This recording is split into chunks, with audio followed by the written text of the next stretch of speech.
वालेकुम and welcome back to my YouTube channel. Dear students, आज का जो हमारा टॉपिक है वो है नेफ्रॉन, स्ट्रक्चर ऑफ नेफ्रॉन। तो बेटा, अगर हम स्ट्रक्चर ऑफ नेफ्रॉन की बात करें तो जैसा कि आपने पिछली क्लासेस में भी पढ़ा होगा कि किडनी का जो सबसे बेसिक फंक्शनल यूनिट है उसको हम नेफ्रॉन कहते हैं। और नेफ्रॉन जो है एक किडनी में तकरीबन 1 मिलियन यानी 10 लाख या 10 लाख से जायद नेफ्रॉन पाए जाते हैं। नेफ्रॉन बेटा होते क्या हैं? जैसा कि हमने प्रीवियस लेक्चर में पढ़ा कि जो किडनी है वो फिल्ट्रेशन वाटर प्लांट है। अगर तो जो नेफ्रॉन होगा वो क्या होगा, वो उस प्लांट की एक छोटी सी मशीन होगी जो किडनी के अंदर प्रॉपर फंक्शन कर रही होती है। तो इसका भी बेसिक काम है कि पेशाब को यानी यूराइन को बनाना, यूराइन फॉर्मेशन करनी। तो नेफ्रॉन जो है वो किडनी का स्ट्रक्चरल एंड फंक्शनल यूनिट है। ये दो हिस्सों में डिवाइड किया गया है, renal corpuscle and renal tubule. बेटा, हम सबसे पहले रेनल कॉर्पसल की बात करेंगे।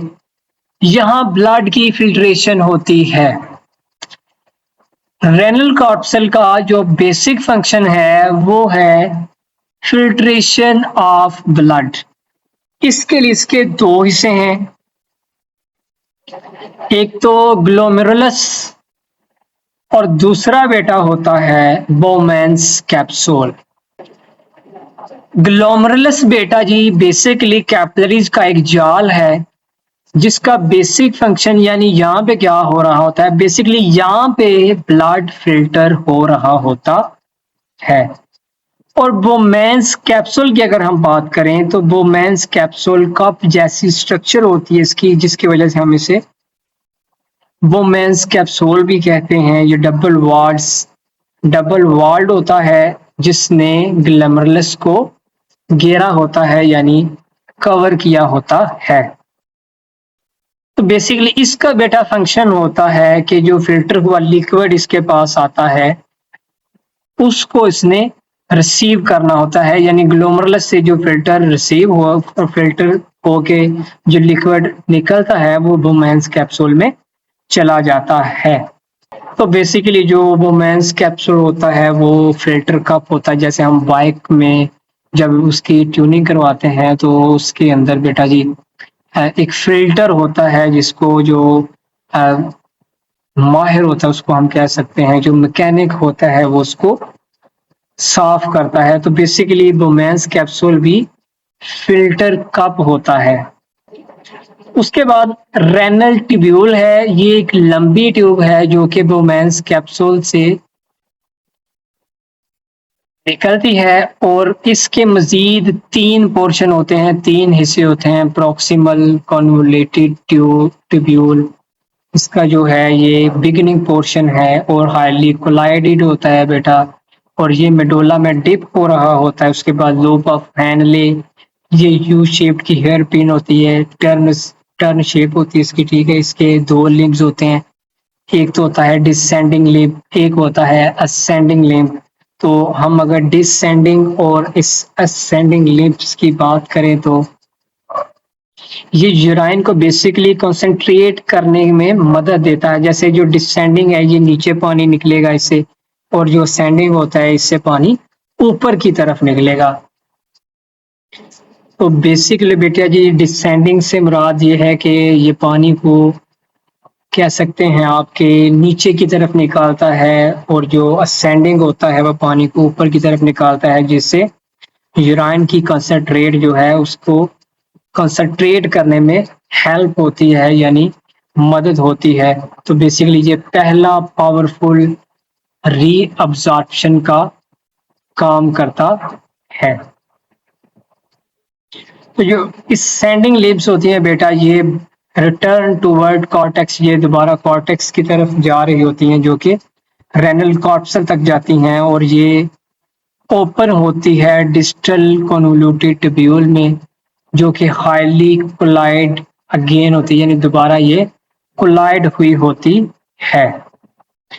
तो डिस्टिल कन्वोल्यूटेड ट्यूब्यूल का बेटा बेसिक फंक्शन जो होता है, इसका काम होता है कि ज़रूरत के मुताबिक साल्ट्स और आयंस का बैलेंस करना, यानी ये फैसला करती है, डिसीजन लेती है कि बॉडी यहाँ फिलहाल डिसीजन ले रही है कि इस चीज़ को यहाँ पे रखना है या निकालना है। उसके बाद हम देखेंगे कलेक्टिंग डक्ट क्या होती है, पेपिलरी डक्ट क्या होती है। बेटा कलेक्टिंग डक्ट क्या होती है, सब नेफ्रॉन का यूराइन यहाँ पे जमा हो रहा होता है ना, फिर यूराइन रेनल पेरवस की तरफ जाता है, फिर यूरेटर की तरफ चला जाता है, ठीक है।